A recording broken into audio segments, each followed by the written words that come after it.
Hello, this is Victoria Gallagher from hiptalk.com, and welcome back to the Mindset Transformation webinar presented to you exclusively here on YouTube. We have been talking about mindset transformation for the last few days, so if this is your first time and your first visit to my channel, then I would encourage you to do a couple things. First of all, go ahead and subscribe to my channel so that you will get notified whenever these new trainings come out. And number two, go and start with Module 1 and go through the entire training, because today we're on Module 4, which is Mindfulness and CBT for improving your mindset. So just a little background, I am Victoria Gallagher. I am the creator of the hypnosis downloads and CDs and videos that are available on one of the most popular websites in the world, hiptalk.com. If you just go to hiptalk.com, or if you type in Victoria Gallagher or type in Hip Talk into your browser, you're going to find all the wonderful reviews that have been written about me and my products. And so I'm bringing you this free information here on YouTube so that you can get to know a little bit more about how your mind works, how your brain works, how your body works, how all of these things work to help you to make positive changes in your life, because that's what life is all about, is improving and being happy and doing what it is that you want to do. And it's very difficult to do that if you don't have the proper mindset or skills to be able to achieve what it is that you want to achieve in your life. So let's go ahead and get started on Module 1 today, which again is, Module 4, which again is Mindfulness and CBT for improving your mindset.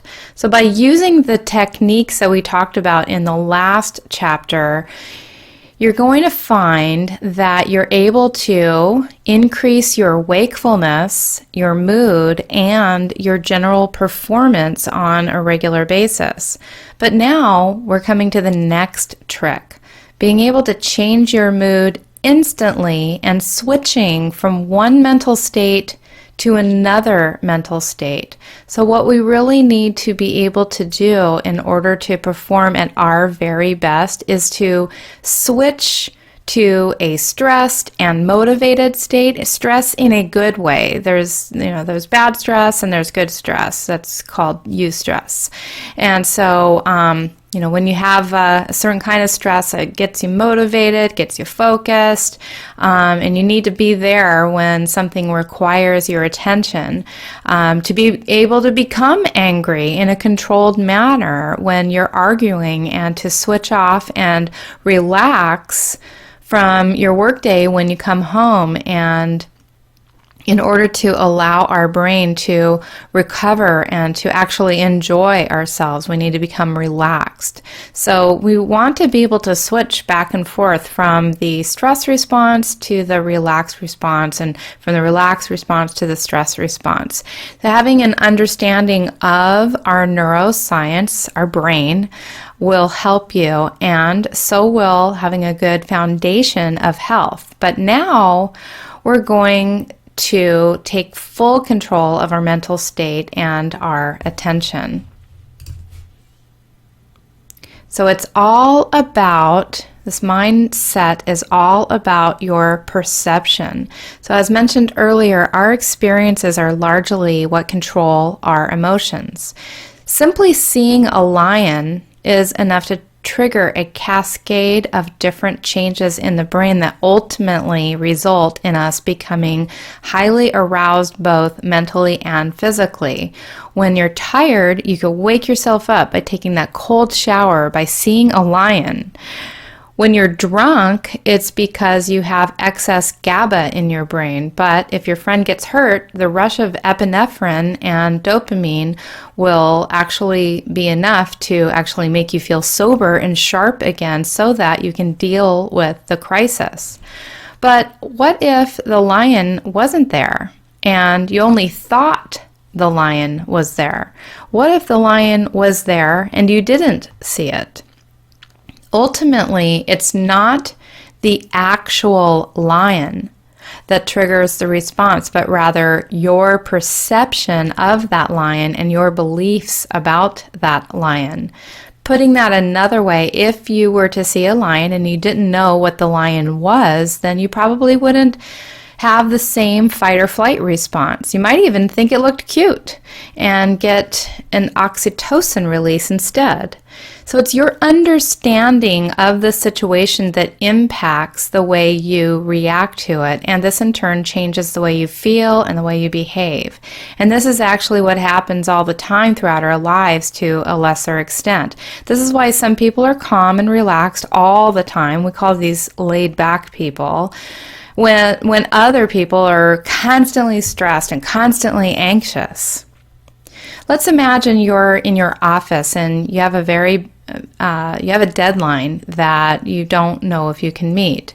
Some of you might now feel incredibly stressed and thus experience that fight or flight response. But others among you might not have that response at all, and you might instead find that you're able to stay very calm and collected. That's of course there is of course an ideal middle ground here. Being too stressed is bad for your health and can actually cause you to become less productive in some cases. The response is sometimes referred to as the fight, flight, or freeze response.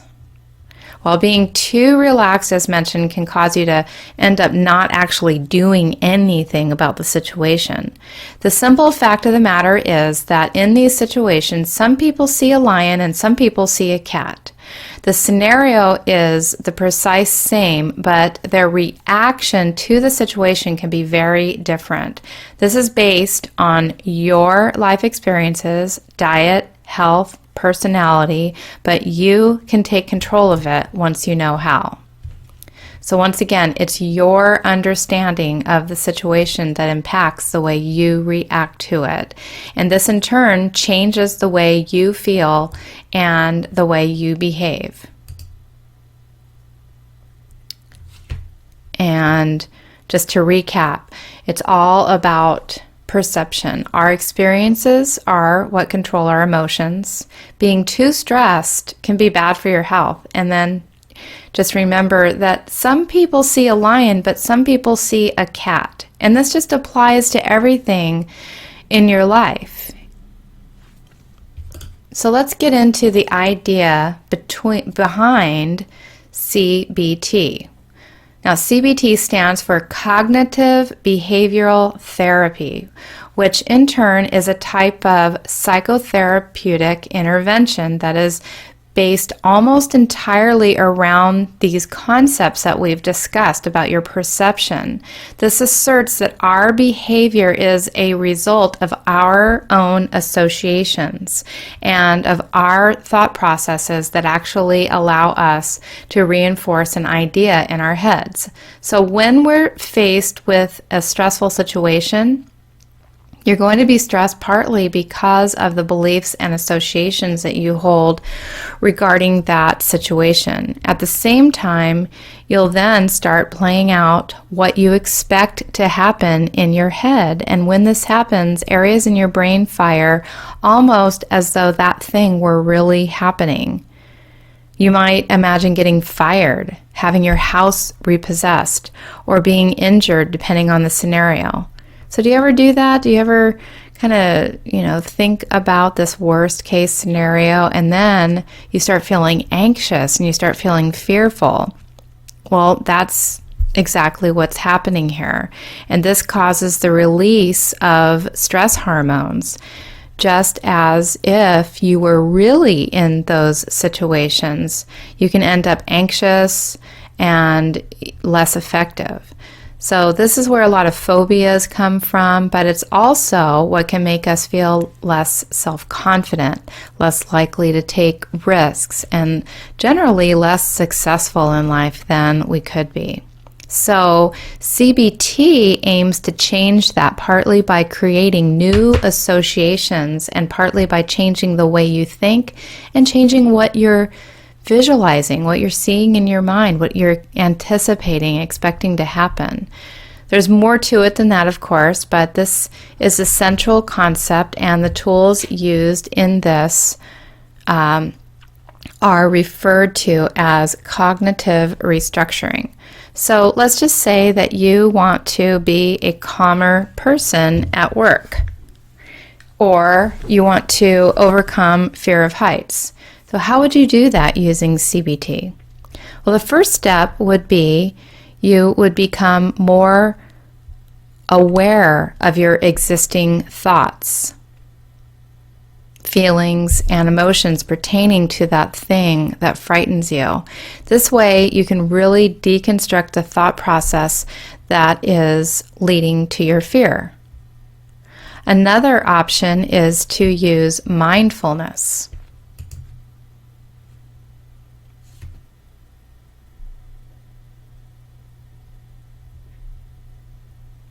This is a form of meditation that doesn't focus on making your mind blank, but instead focuses on letting your mind become detached while you watch the contents of your thoughts. This process in itself is very calming, and it can help prevent the fight or flight response.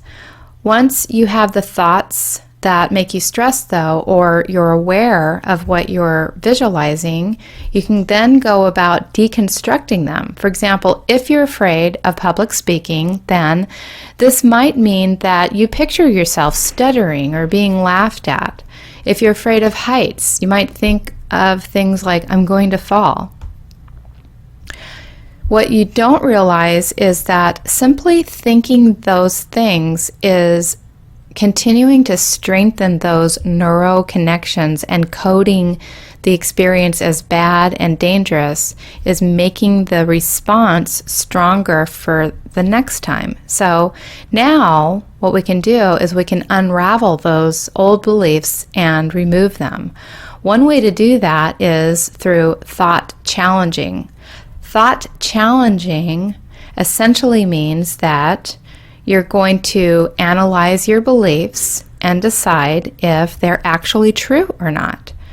So if you're afraid of being laughed at on stage, you're going to rethink about how likely people are really, to laugh at you, and whether or not this is something that is, ridiculous or really true.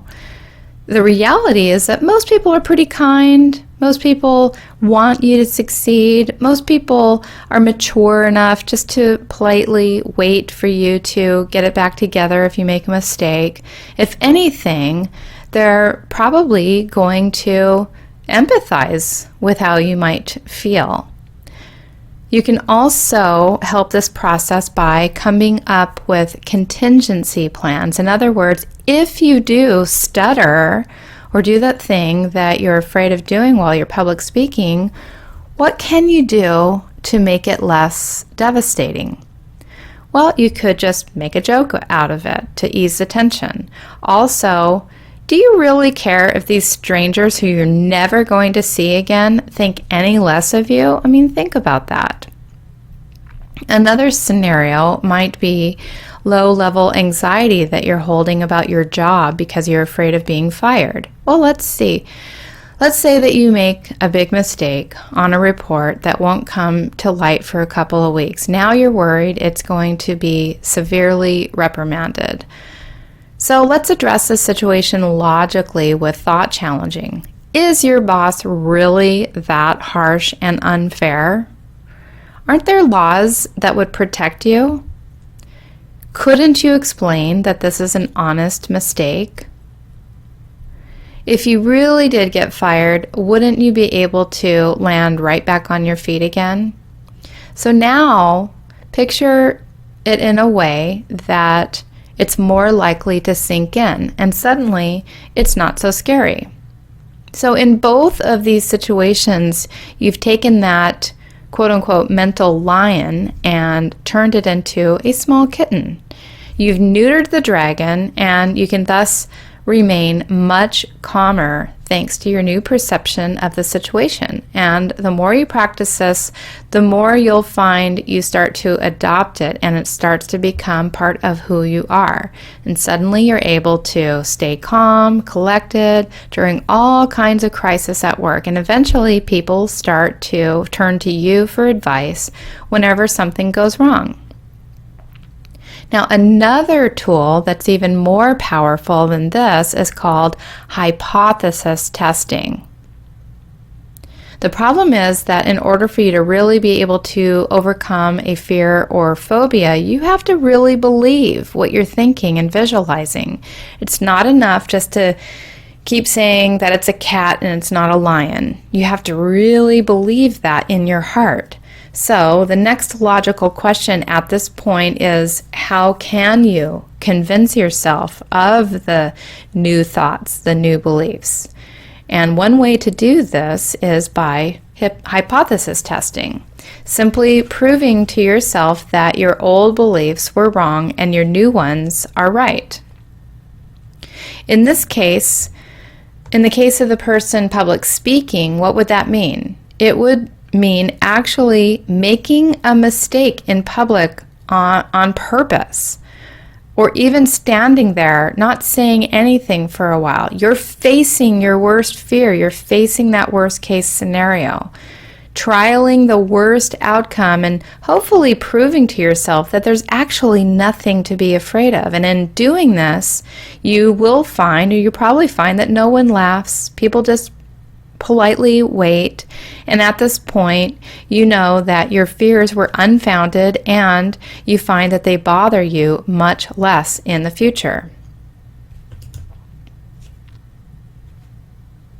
There is also this is also a little like reassociation or exposure therapy. By consistently exposing yourself to the situation you used to be afraid of, you can create new associations and remove those old negative ones.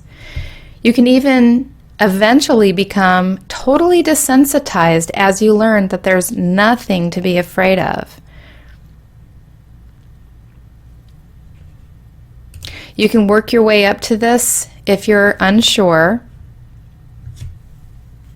But just exposing yourself to these dangerous situations will eventually be enough to help you overcome an unwanted physiological response. One of the most powerful and effective uses for this is becoming socially bulletproof. Almost all of us have some kind of natural anxiety when talking to strangers, and this causes us to have a minor stress response. As mentioned, this then makes us appear unconfident and sends a signal that we are the inferior party in the interaction. Again, it all dates back to our evolution. But if you keep exposing yourself to new social situations and even make them purposefully awkward for you, then eventually you can get completely rid of any anxiety you previously felt. Try going to a shop, one not near you, and ordering items in a funny accent. You'll then you'll find that they politely nod and give you the things that you're asking for without saying anything. Try chatting to people you don't know on the street, even picking up the phone a bit more and calling people by typing in random phone numbers.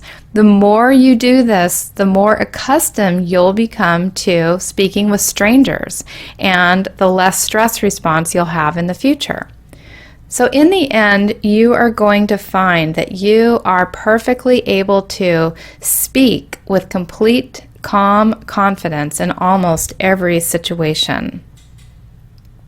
And you'll be able to apply this to more areas of your life. But being that speaking is one of the most common number one fears that all people have, and this is something that people avoid, doing some of these exercises will help you to overcome life's biggest challenge for most people. And once you can overcome that, you can overcome pretty much anything. So that concludes Module 4. And so next time, tomorrow, we'll be talking about the new you, dressing for success and more. So I'll see you back tomorrow for the continuation of this mindset transformation webinar. Be sure to leave me a comment, share this video with others that you believe can use this mindset training. Subscribe to our channel. Go to hiptalk.com and sign up for your free self-hypnosis video training course, which is going to help you to learn self-hypnosis, more mindset training, and you'll get a free Inner Peace CD download, and you'll also receive a 30% discount as a new customer off any of my programs. So I look forward to taking you through this mindset transformation webinar, and we'll continue where we left off tomorrow. Bye now.